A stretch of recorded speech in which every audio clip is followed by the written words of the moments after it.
आप देख रहे हैं GK job exam YouTube channel. तो चलिए शुरू करते हैं आज का सेशन को।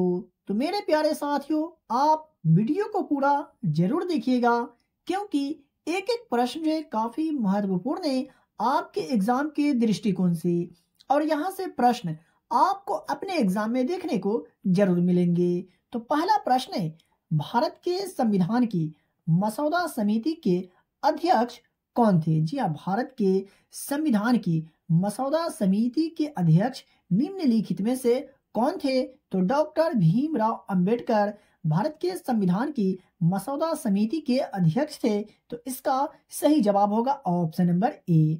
और बात करें भारत के संविधान सभा की पहली बैठक जो है कब हुई थी? तो 9 दिसंबर 1946 को संविधान सभा की पहली बार बैठक हुई। तो ये आप याद रखिएगा, क्योंकि यहाँ से प्रश्न एग्जाम में पूछे जाते हैं कि संविधान सभा की पहली बैठक कब हुई थी? तो 9 दिसंबर 1946 को। देख लेते हैं आज का दूसरा प्रश्न को। 2 नंबर प्रश्न है, निम्नलिखित में से कौन सा एक संवैधानिक निकाय नहीं है? जी हाँ, निम्नलिखित में से कौन सा एक संवैधानिक निकाय नहीं है? तो नीति आयोग जो है एक संवैधानिक निकाय नहीं है। तो इसका सही जवाब होगा ऑप्शन नंबर डी। और बात करें नीति आयोग का, तो भारत सरकार के शीर्ष सार्वजनिक नीति प्रबुद्ध मंडल के रूप में कार्य करता है नीति आयोग। नीति आयोग की स्थापना कब की गई? अगर आपको याद हो तो कमेंट बॉक्स में जरूर बताइएगा, मैं आपको काफी बार बता चुका हूं। देख लेते हैं दूसरे प्रश्न को। बात करें 3 नंबर प्रश्न का, तो भारत के संविधान के अनुच्छेद 80 के अनुसार राज्यसभा के सदस्यों की कुल संख्या डैश से अधिक नहीं हो सकती है। जी हाँ, कहने का मतलब ये हुआ कि भारत के संविधान के अनुच्छेद 80 के अनुसार राज्यसभा के सदस्यों की कुल संख्या जो है कितना से अधिक नहीं हो सकती है। तो इसका सही आंसर की अगर बात करें तो ऑप्शन नंबर डी इसका सही जवाब हो जाएगा। 250 से अधिक नहीं हो सकती है।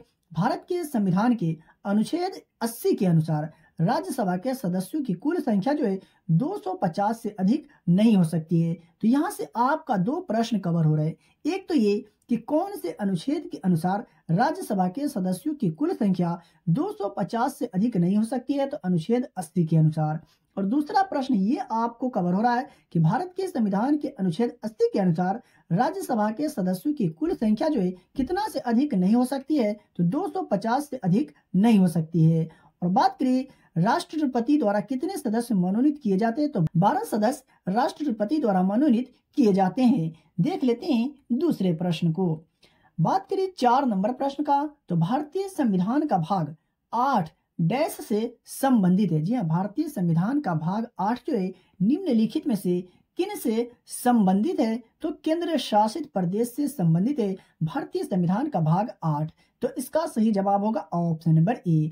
और बात करें अनुच्छेद का, तो अनुच्छेद 239 से 242 जो है केंद्र शासित प्रदेश से संबंधित है। तो ये भी आप याद रखिएगा।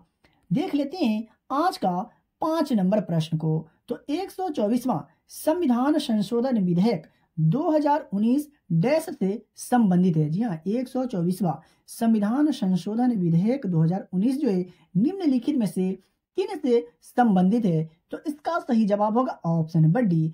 सरकारी नौकरियों और शिक्षा में आर्थिक रूप से कमजोर वर्गों के लिए आरक्षण से संबंधित है 124वां संविधान संशोधन विधेयक 2019। आई होप कि आपको समझ में आ गया होगा। तो मेरे प्यारे साथियों, आप यहाँ तक आ गए, इसका मतलब आपको आज का क्लास का वीडियो पसंद आ रहा है। तो फिर सोच क्या रहे, वीडियो को लाइक कर दीजिए।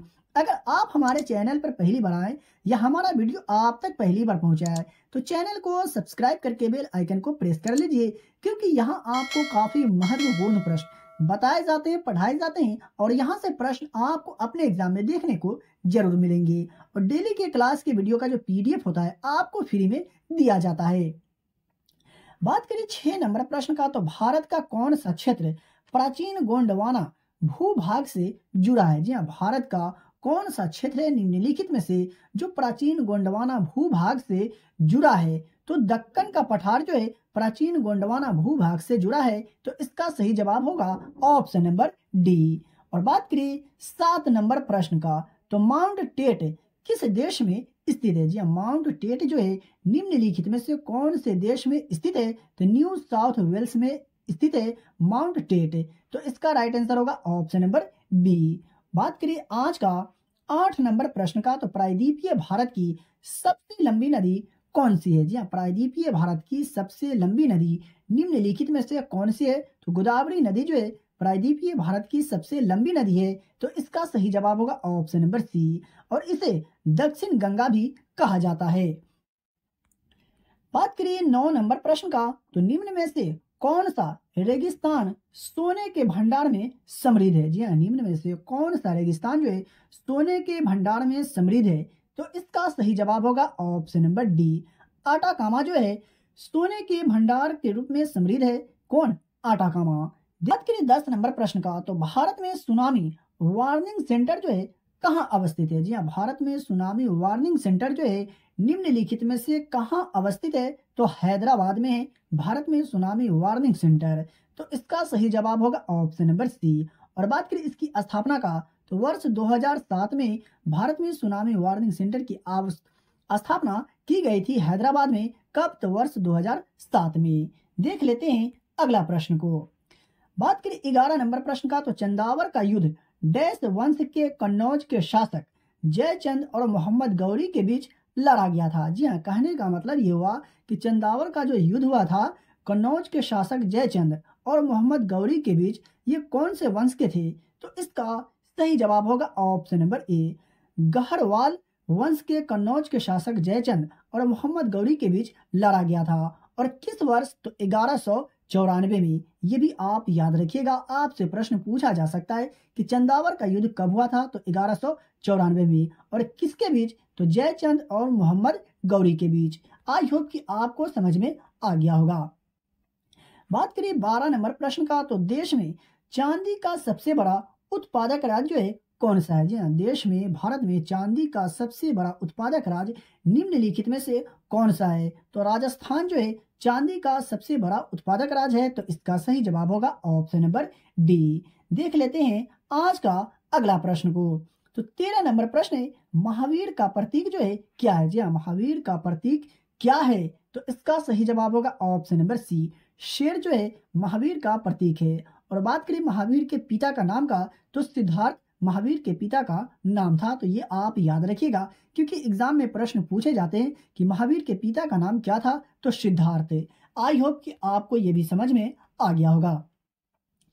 बात करें 14 नंबर प्रश्न का, तो हिटलर जर्मनी का चांसलर कब बना? जी हाँ, हिटलर जो था जर्मनी का चांसलर कब बना? तो 30 जनवरी 1933 को हिटलर जो है जर्मनी का चांसलर बना था। तो इसका सही जवाब हो जाएगा ऑप्शन नंबर बी।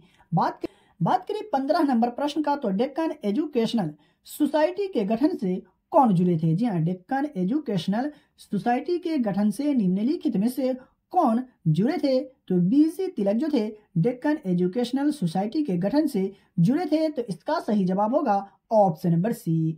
बात करिए आज का 16 नंबर प्रश्न का, तो बंद अर्थव्यवस्था वह अर्थव्यवस्था है जिसमें क्या है? बतलाइए पढ़ करके। तो इसका सही जवाब होगा ऑप्शन नंबर डी, कोई विदेशी व्यापार नहीं होती है बंद अर्थव्यवस्था में। तो आई होप कि आपको समझ में आ गया होगा। देख लेते हैं आज का अगला प्रश्न को। बात करें 17 नंबर प्रश्न का, तो किस पंचवर्षीय योजना के दौरान भारत सरकार ने कृषि योजना के लिए क्षेत्रीय दृष्टिकोण अपनाया? जी हाँ, किस पंचवर्षीय योजना के दौरान भारत सरकार ने कृषि योजना के लिए क्षेत्रीय दृष्टिकोण को अपनाया? तो इसका सही जवाब होगा ऑप्शन नंबर सी, 8वीं पंचवर्षीय योजना के दौरान भारत सरकार ने कृषि योजना के लिए क्षेत्रीय दृष्टिकोण को अपनाया था। बात करें 8वीं पंचवर्षीय योजना की कार्यकाल का, तो वर्ष 1992 से 1997 तक 8वीं पंचवर्षीय योजना का कार्यकाल रहा। तो ये आप याद जरूर रखिएगा। बात करिए आज का 18 नंबर प्रश्न का, तो प्रधानमंत्री सौभाग्य योजना किससे संबंधित है? जी हाँ, प्रधानमंत्री सौभाग्य योजना जो है निम्नलिखित में से किनसे संबंधित है? तो घरों का विद्युतीकरण से संबंधित है प्रधानमंत्री सौभाग्य योजना। तो इसका सही जवाब होगा ऑप्शन नंबर बी। और बात करें इनसे संबंधित अधिक जानकारी की, तो इस योजना को सितंबर 2017 में प्रधानमंत्री नरेंद्र मोदी द्वारा शुरू किया गया था? कौन सी योजना? प्रधानमंत्री सौभाग्य योजना। चलिए देखते हैं दूसरे प्रश्न को। बात करें 19 नंबर प्रश्न का, तो राजकोषीय घाटा क्या है? जी हाँ, राजकोषीय घाटा जो है क्या है? तो बजट व्यय में से उधार को छोड़कर जो बजट प्राप्ति होती है उसे राजकोषीय घाटा कहा जाता है। तो इसका सही जवाब हो जाएगा ऑप्शन नंबर ए। देख लेते हैं आज का दूसरे प्रश्न को। बात करें 20 नंबर प्रश्न का, तो विश्व बैंक के सदस्य कितने देश है? जी हाँ, विश्व बैंक के सदस्य जो है निम्नलिखित में से कितने देश है? तो 189 देश है विश्व बैंक के सदस्य। तो इसका सही जवाब होगा ऑप्शन नंबर ए। और विश्व बैंक का जो मुख्यालय है ये कहाँ स्थित है? आपको अगर याद हो तो कमेंट बॉक्स में जरूर बताइएगा। बात करें 21 नंबर प्रश्न का, तो शैवाल का अध्ययन क्या कहलाता है? जी हाँ, शैवाल का अध्ययन क्या कहलाता है? या शैवाल का अध्ययन जो है किसके अंतर्गत किया जाता है? तो इसका राइट आंसर होगा ऑप्शन नंबर डी, फाइकोलॉजी कहलाता है शैवाल का अध्ययन है। देख लेते हैं आज का अगला प्रश्न को, लेकिन उससे पहले मेरे प्यारे साथियों, अगर आपको आज का सेशन पसंद आ रहा हो तो वीडियो को लाइक जरूर करिएगा और अपने दोस्तों और रिलेटिव में भी शेयर जरूर करें जो लोग बिहार एसएससी 2023 एग्जाम की तैयारी कर रहे हैं। बात करें 22 नंबर प्रश्न का, तो मेढक का वैज्ञानिक नाम क्या है? जी हाँ, मेढक का वैज्ञानिक नाम क्या है? तो राणा टिग्रिना जो है मेढक का वैज्ञानिक नाम है। तो इसका सही जवाब होगा ऑप्शन नंबर ए। देख लेते हैं दूसरे प्रश्न को।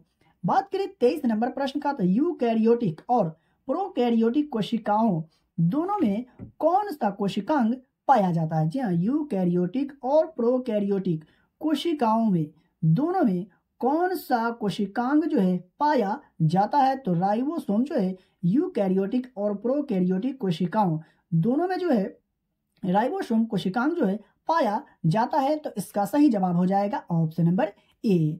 बात करिए 24 नंबर प्रश्न का, तो निम्नलिखित में से किसमें गुणसूत्रों की संख्या जो है सबसे कम है? जी हाँ, निम्नलिखित में से किसमें जो है गुणसूत्रों की संख्या जो है सबसे कम है? तो एस्केरिस में जो है गुणसूत्रों की संख्या सबसे कम है। तो इसका सही जवाब हो जाएगा ऑप्शन नंबर। बात करिए 25 नंबर प्रश्न का, तो क्लोरोफिल में कौन सा केंद्रीय धातु परमाणु होता है? जी हाँ, क्लोरोफिल में कौन सा केंद्रीय धातु परमाणु होता है? तो इसका सही जवाब होगा ऑप्शन नंबर डी, मैग्नीशियम धातु जो है परमाणु होता है क्लोरोफिल में।